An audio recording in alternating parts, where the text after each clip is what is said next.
સુરતના મોટા વરાછામાં શુભારંભ એન્ટરટેઇનમેન્ટ ચલાવતા અભિષેક બોરડાનો મુંબઈના અનિંદા નેતાઈ શીલ અને અનંતકુમાર શિવનાથ ગુપ્તાએ સંપર્ક કર્યો હતો.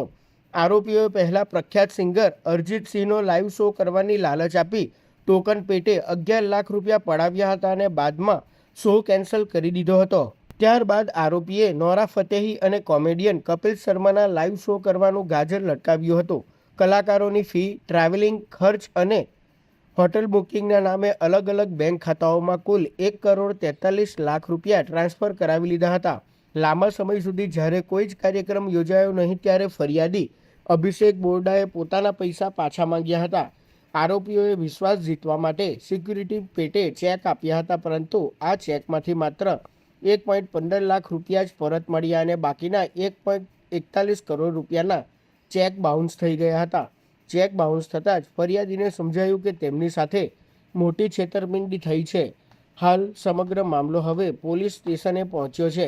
ફરિયાદીએ આ મામલે મુંબઈની 3 એન્ટરટેઇનમેન્ટ કંપનીઓના ડિરેક્ટરો સામે છેતરપિંડીની ફરિયાદ નોંધાવી છે. ઉત્તરાણ પોલીસ સ્ટેશનમાં આ મામલે ગુનો નોંધીને પોલીસે આગળની તપાસ હાથ ધરી છે.